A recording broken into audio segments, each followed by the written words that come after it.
नमस्कार, मैं इकराम अंसारी। आप देख रहे हैं DN100 न्यूज। आज हम बात करते हैं खुर्शीद अहमद जी से, जिसमें एक कॉमन सिविल कोड को 2 माह के भीतर लागू करने के लिए धामी जी ने बोला है। तो आइए जानते हैं इसमें खुर्शीद अहमद जी की राय।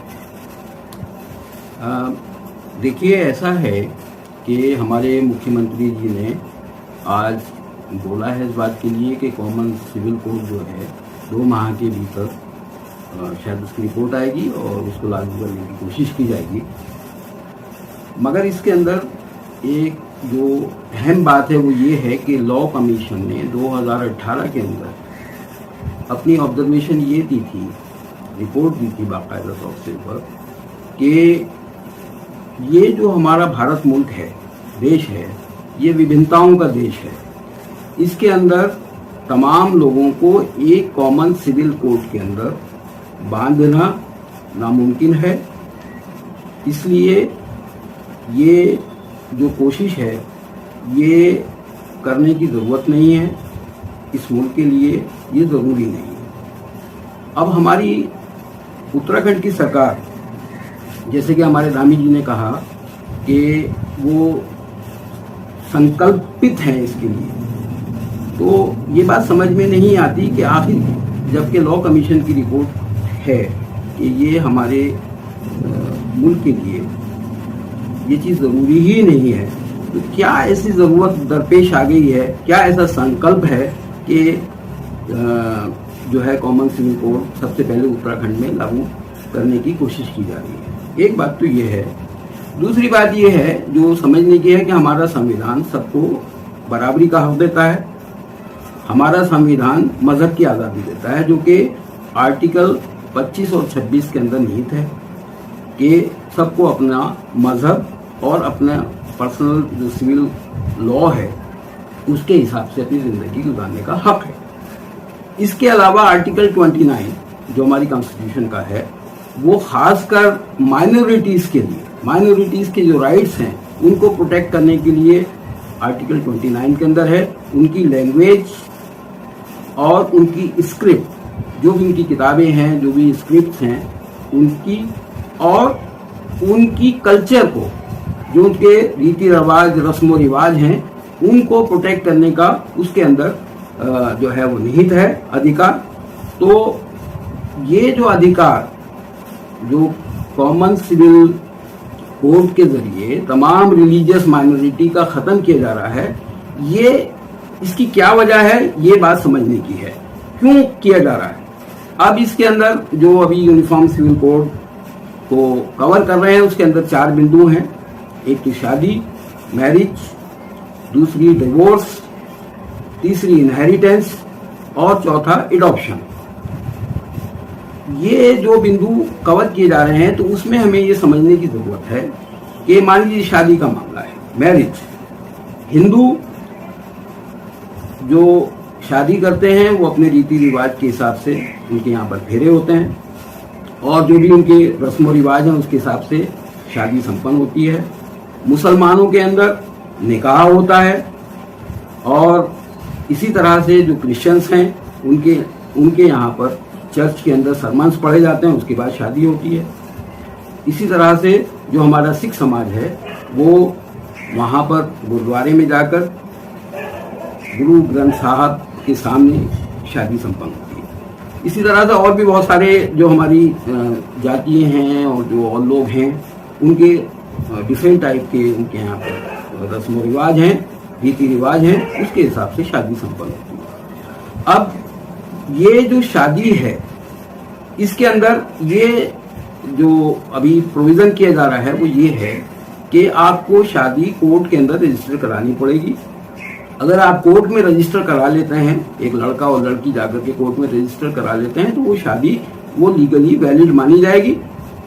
अब क्वेश्चन ये है कि अगर एक लड़का और लड़की चाहे किसी भी समाज से है, चाहे हिंदू है, चाहे मुसलमान है, क्रिश्चियन है, ईसाई है, बौद्ध है, वो जाकर के एक कपल कोर्ट के अंदर अपनी शादी रजिस्टर करा लेता है और वो शादी कोर्ट के हिसाब से लीगली संपन्न हो जाती है, मगर वो शादी जो है रीति रिवाज के हिसाब से, जैसे कि हिंदुओं के अंदर फेरे होते हैं, मुसलमानों के अंदर निकाह होता है, या जो ईसाइयों के अंदर चर्च के अंदर सरमन्स पढ़े जाते हैं, और जो पादरी जी हैं वो शादी को संपन्न कराते हैं। इसी तरह से जो गुरुद्वारे के ग्रंथी होते हैं वो ये सारे काम जो होते हैं, ये अगर वो नहीं कराता है तो उसकी शादी को कोर्ट ने वैलिड कर दी, वो तो लीगली वो शादी हो गई। तो क्या ये समाज, चाहे हिंदू हैं, चाहे मुसलमान है, चाहे क्रिश्चियंस हैं, चाहे ईसाई हैं, चाहे बौद्ध हैं, उस शादी को वैलिड मानेंगे? कानूनी एतबार से वो शादी वैलिड है, क्या मजहबी एतबार से भी वो शादी वैलिड होगी? हमारे यहाँ तो जहां तक इस्लाम का ताल्लुक है, इस्लाम के अंदर तो बगैर निकाह के वो शादी वैलिड नहीं है।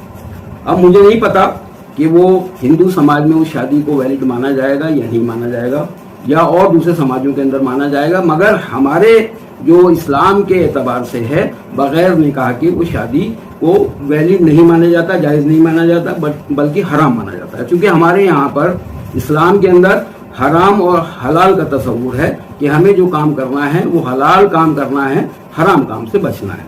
तो ये जो एक टकराव है, जो जुडिशरी का रिलीजन के साथ टकराव है, इसको किस तरह से ये कमेटी एड्रेस करेगी, किस तरह से हमारी गवर्नमेंट एड्रेस करेगी, ये बात समझाने की है। इसके अलावा अगर मान लीजिए शादी रीति रिवाज से नहीं होकर के और कराई जाती है, तो वो शादी वैलिड होगी या इनवैलिड होगी, इस बात को क्लियरिफाई करने की जरूरत है। दूसरे इसके अलावा जो, चूंकि इसमें कोशिश ये भी की जा रही है कि सबको इक्वल राइट्स मिल जाएं, तो जो गे मैरिजेस हैं, ट्रांसजेंडर्स की मैरिजेस हैं, लड़की और लड़की आपस में शादी करती हैं, उनकी शादी भी वैलिड होगी। तो ये तो समाज इन शादियों को तो मानता नहीं है। तो इस तरह की प्रॉब्लम्स को इस तरह से ये कमेटी एड्रेस करेगी, ये जानने की जरूरत है। शादियों के बहुत सारे तरीके हमारे उत्तराखंड के अंदर भी हैं, जो जैसे पहाड़ के अंदर बहुत सारे रीति रिवाज हैं, जैसे कि पहाड़ के ऊपर बहुत सारे ऐसे रीति रिवाज हैं कि जिनको हमें एड्रेस करना जरूरी है। अब वो किस तरह से एड्रेस होंगे, ये कमेटी बताए तो लोग अपने सजेशंस देंगे, और कमेटी को उनके सजेशन के ऊपर गौर करके उनके अंदर वो चेंजेस करने की जरूरत है। दूसरी चीज आती है इसके अंदर डिवोर्स की बात। डिवोर्स के अंदर खासकर जो है अभी मोदी सरकार ने ट्रिपल तलाक के ऊपर एक बिल बनाया है, और सुप्रीम कोर्ट ने ट्रिपल तलाक को, जो एक इंस्टांट तलाक होती थी, उसको अनकॉन्स्टिट्यूशनल करार दिया है। मैं एक बात ये यहाँ पर पूछना चाहता हूँ कि जैसे ट्रिपल तलाक से शादी अनकॉन्स्टिट्यूशनल, ट्रिपल तलाक के अलावा जो तलाक एहसन है उसके ऊपर भी जो है सुप्रीम कोर्ट के अंदर ये केस गया हुआ है, उसके ऊपर बहस हो रही है। हाई कोर्ट के अंदर भी वो केस शायद है, लंबित है, वहां पर इस तरह की बहस हो रही है। उसके अंदर जो 3 माह के अंदर जो एक प्रोसेस था कि एक तोहर के अंदर जो है तलाक दी जाएगी, फिर दूसरे तोहर के अंदर वो प्रोनाउंस की जाएगी तलाक, इस तरह से तीसरी तोहर में जाकर के, तीसरे पीरियड के में जाकर के वो तलाक संपन्न होती है, पूरी होती है, और उसके बाद वो सेपरेट हो सकते हैं। इस तलाक के ऊपर भी बहस हो रही है। तो अब जैसे गवर्नमेंट ये करने जा रही है कि वो तलाक का एक ही प्रोसेस होगा और कोर्ट के जरिए होगा, तो उस हालात के अंदर या तो इतना तलाक को आप आसान बनाएं कि ताकि लोगों के अंदर अगर कोई इस तरह का मनमुटाव हो जाता है और उनका आपस में रहना मुश्किल हो जाता है, तो उस हालात के अंदर कोर्ट इतना आसान कर दे उसको कि ताकि वो आसानी से 1-2 महीने के अंदर उनकी तलाक संपन्न हो जाए, और वो जो है अगर वो अपनी मर्जी से चाहते हैं तो वो अलग अलग हो जाए। अगर ये सब कुछ नहीं होता है तो फिर वो तलाक के अंदर कॉम्प्लिकेशन है। उसके जो हमारी गवर्नमेंट का एक इच्छा है कि इससे मुकदमे कम होंगे, तो मुकदमे तो अगर इस तरह से कानून नहीं बनेगा तो मुकदमे तो और ज्यादा बढ़ेंगे, ज्यादा जो है कोर्ट के चक्कर लगाएंगे लोग, ज्यादा परेशानी होंगी पैदा। अभी तो जो है मीडिएशन का रास्ता था कि लोग बैठ करके आपस में सुलह सफाई से मामला को निपटा देते थे, तलाक को निपटा देते थे। वो भी प्रोसेस अगर बंद हो गया तो कोर्ट जो है वो किस तरह से उसको आसानी के साथ करेगा, क्या कानून होंगे, ये सब कुछ समझने की जरूरत है। अब इसके बाद आती है बात कि जैसे पॉलीगेमी की बात है। पॉलीगेमी का मतलब ये है कि जैसे मुसलमानों के लिए कहते हैं कि 4 शादी कर सकते हैं, ये कुरान का फैसला है। कुरान ये कहता है कि आप शादी कर सकते हैं दूसरी, मगर उस हालात के अंदर कर सकते हैं कि जब आप उनके लिए बराबरी पैदा कर सकें, और बराबरी पॉसिबल नहीं है। बराबरी अगर नहीं है तो कुरान का ये जो है कमांड है कि आप फिर एक ही शादी करेंगे। तो इस्लाम के अंदर जो है शादी इसलिए की जाती है ताकि जो है आदमी जो और दूसरी तरह की जो अय्याशियां हैं, जिस तरह से जो है शादी के बगैर जो रिलेशनशिप हैं उनसे बच सके, और शादी करके उसको पूरी जिम्मेदारी के साथ उस गृहस्थी को निभाए। अगर वो ये पूरा नहीं कर पाता है तो उसके लिए सिर्फ एक ही शादी का प्रोविजन है। ये चीज भी हमें समझने की जरूरत है। हमने दूसरे समाज में भी ये देखा है कि लोग शादी तो एक करते हैं, मगर उनके रिलेशनशिप जो होते हैं वो पता नहीं कितने जो है लड़कियों के साथ में और औरतों के साथ में होते हैं, और वो इस तरह के जो है फोर्निफिकेशन और ये सब तरह के जो इलीगल और इलिसिट रिलेशनशिप है उसके साथ में रहते हैं। तो इस चीज को किस तरह से एड्रेस किया जाएगा, ये सब चीजें समझने की जरूरत है। इसके अलावा जैसे कि ये कहा जा रहा है कि ये बॉर्डर स्टेट है उत्तराखंड, और यहाँ पर एक ही जो है कानून होना चाहिए सबके लिए। तो बॉर्डर स्टेट जो है इसके साथ में हमारे जो बॉर्डर लग रहे हैं वो चाइना का बॉर्डर लगता है, पाकिस्तान का बॉर्डर लगता है। ये जो बॉर्डर्स हमारे लग रहे हैं उत्तराखंड के साथ में, यहाँ पर हमारे सामने एक्सटर्नल थ्रेट है। हमारे सामने जो है वो जो है एक तरह से मिलिट्री का थ्रेट है, हमारे सामने इंटरनल थ्रेट नहीं है। तो ये जो लॉजिक है ये कह करके यूनिफॉर्म सिविल कोड लाना कहीं भी एक हिसाब से अगर देखा जाए तो जस्टिफाइड नहीं होता है। इसके अलावा इनहेरिटेंस की बात है। इनहेरिटेंस के अंदर ये कहा जा रहा है कि भाई लड़के का और लड़की का राइट इक्वल होगा, 50% लड़की का राइट होगा और 50% लड़की का राइट होगा। ठीक है, बहुत अच्छी बात है, राइट होगा। मगर मसला ये है कि उसके अंदर बहुत सारी चीज आ रही है कि जैसे एडॉप्शन से जो बच्चा होता है, जिसको एडॉप्ट किया है आपने, वो आपका बायोलॉजिकल चाइल्ड तो है नहीं। अब वो बच्चा आपने एडॉप्ट किया है, उसके राइट भी उसी तरह से बराबर हैं। तो जब उसके राइट बराबर हैं तो ये झगड़ा जो है उन बायोलॉजिकल बच्चों के अंदर और जो एडॉप्टेड बच्चा है उसके अंदर वो झगड़ा बढ़ेगा, और कोर्ट के अंदर और ज्यादा केसेस इस तरह के जाएंगे। तो ये सारी चीजें समझते हुए जो हमारा जो लॉ कमीशन है उसने ये बात कही है कि भाई ये हमारा जो देश है ये विभिन्नताओं का देश है, इसके अंदर यूनिफॉर्म सिविल कोड नहीं लगाना चाहिए, यहाँ पर इसकी जरूरत नहीं है। और अगर भाई इसके बावजूद भी गवर्नमेंट बेंट अपॉन है तो उसको ये सारे जो एस्पेक्ट्स हैं इनको अच्छी तरह से कंसीडर करके और लोगों के हित में काम करने की जरूरत है। और लोगों के लिए अगर कोई परेशानी पैदा होती है तो उसको दूर करने की जरूरत है। लोगों से इसमें सही मायनों में इस कमेटी के अंदर जो लोग काम कर रहे हैं उसके अंदर प्रॉपर रिप्रेजेंटेशन ही नहीं है। इसके अंदर जो एक्सपर्ट्स, लीगल एक्सपर्ट्स हर मजहब के थे, उनको लेकर के उनकी भी राय जानने की जरूरत थी और उस कमेटी में शामिल किए जाने की जरूरत थी। मगर इस तरह से पता नहीं क्या जल्दी की जा रही है ताकि ये जो है समाज के ऊपर एक इस तरह का कानून लगा दिया जाए, जबकि बहुत सारे कानून ऐसे हैं कि जिसके अंदर कमी है। जैसे कि इसके अलावा मैं ये बताना चाहता हूं कि जैसे हमारे 295A है जिसको कहते हैं ईश निंदा वाला कानून।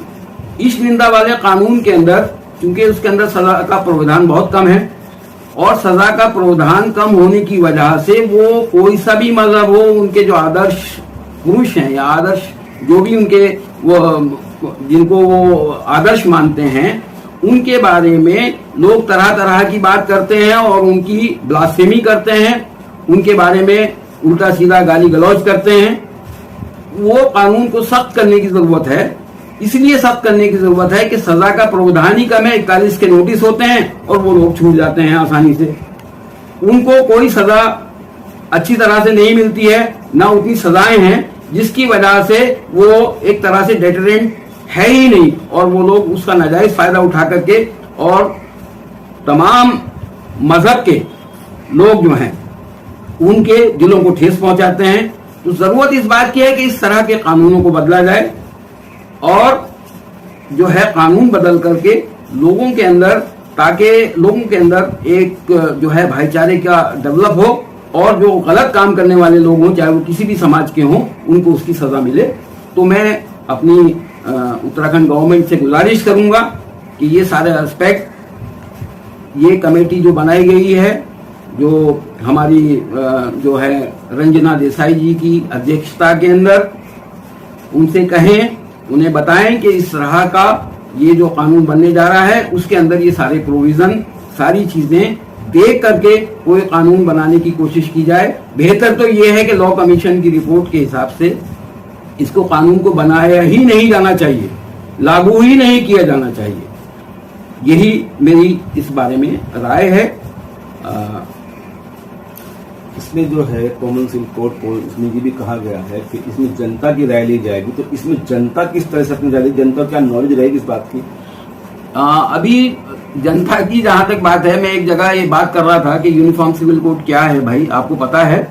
तो बड़े अच्छे शायद पढ़े लिखे थे वो शख्स जिनसे मैं बात कर रहा था, तो कहने लगे कि जैसे स्कूल की ड्रेस होती है यूनिफॉर्म, इस तरह से वो गवर्नमेंट की तरफ से ऑर्डर आएगा कि सब एक ही तरह की ड्रेस में रहेंगे। तो हमारे जनता की और जो पढ़े लिखा समाज है उसकी नॉलेज तो इतनी है कि उन्हें ये पता ही नहीं है कि ये कानून है या हमें जो है वो ड्रेस कोड है हमारे लिए ना। अब ये है कि जनता को जागरूक करने के लिए सबसे पहले तो एक मुहिम ही चलनी चाहिए थी कि भाई हम जो कानून बनाने जा रहे हैं इसके ये फायदे हैं, ये नुकसान हैं, मगर इसको करने की बजाय उसे कानून को ही लागू किया जा रहा है, बना करके थोपा जा रहा है। तो ये थोपने से जो है कोई भी चीज जो है वो उसको आदमी एक्सेप्ट नहीं करता है। एक्सेप्ट उससे करता है कि इसमें कंसेंसस होता है। तो बेहतर तो बात यह है कि जो प्रबुद्ध नागरिक हैं, जो जानते हैं कॉमन सिविल कोड के बारे में, उसकी जो है उसके प्रॉज एंड कॉन्स को जानते हैं, उनसे मशवरा किया जाए, उनको इस कमेटी में शामिल किया जाए, डिबेट होनी चाहिए, थॉरोली इसके ऊपर डिस्कस होना चाहिए। जब लोगों का कंसेंसस बने तो अब इसके बाद आगे बढ़ना चाहिए, मेरा ये मशवरा है। दूसरा ये भी है, शादी को लेकर जो आपने बात कही है कि कोर्ट में शादी होनी चाहिए, लेकिन जो शादियां होती हैं रीति रिवाजों से, तो उनके भी तो लेटर जारी होते हैं, जो कि एक प्रमाण पत्र मिलता है, वो भी तो कोर्ट में दाखिल होता है। तो उसमें आप किस तरह से देखते हैं, क्या वो सही है या नहीं है, इसमें क्या देखते हैं आप? भाई देखिए, ऐसा है जैसे हमारे यहाँ पर निकाह होता है तो निकाहनामा होता है, इसी तरह से और समाज में भी होता है, शायद मेरे ख्याल से, मुझे मालूम नहीं है। मगर ये है कि आप रजिस्ट्रेशन करा रहे हैं तो रजिस्ट्रेशन के अंदर यही कंडीशन क्यों नहीं रखते कि भाई आप अपने समाज में पहले जो है अपने समाज के रीति रिवाज से शादी करके वहां से सर्टिफिकेट लेकर के आइए और फिर यहाँ पे रजिस्ट्रेशन करा लीजिए। तो उसमें तो कोई मेरे ख्याल से किसी को प्रॉब्लम नहीं होगी, रजिस्ट्रेशन कराने में तो किसी को प्रॉब्लम नहीं होगी।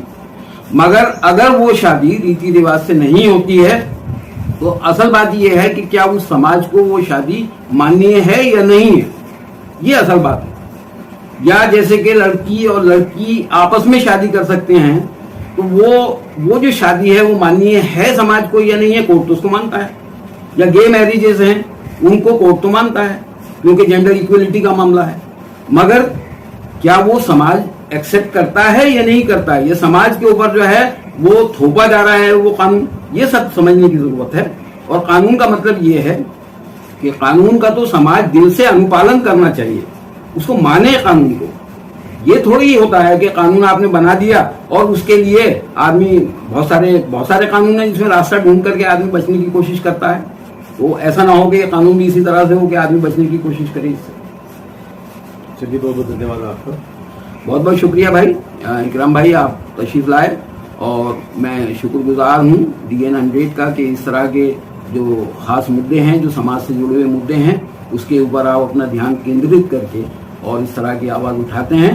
उम्मीद है कि लोगों तक हमारी ये मस्बत बात पहुँचेगी और हर समाज का आदमी इस बात पे गौर चिंतन करेगा, फिक्र करेगा कि जो ये कानून बनने जा रहा है इससे हमारे समाज के ऊपर क्या असर पड़ता है, शादियों के ऊपर क्या असर पड़ता है, क्या वो शादियाँ हमें एक्सेप्टेबल हैं, कि जो शादियाँ हमारे रीति रिवाज से या जो भी हमारे परंपराएं हैं उसके हिसाब से नहीं होती हैं और सिर्फ कोर्ट में ही होती हैं, और या कोर्ट में लोग अपना फायदा उठा करके अपने मतलब से शादी कर लेते हैं, तो क्या वो हमें एक्सेप्टेबल हैं? ये चीजें हमें सोचने की जरूरत है। तलाक को अगर हम बहुत कॉम्प्लिकेट कर देंगे, कोर्ट के ही चक्कर लगाने पड़ेंगे, चाहे वो लड़की वाले हों या लड़के वाले हों, तो उस हालात के अंदर जो मीडिएशन का रास्ता है वो हम ब्लॉक करने जा रहे हैं, उसको रेस्ट्रिक्ट करने जा रहे हैं। तो इस हालात को, सारी चीजों को मद्देनजर रखते हुए इस कमेटी के जो भी लोग हैं उनसे मेरी गुजारिश है कि इन सारी बातों पर गौर करें।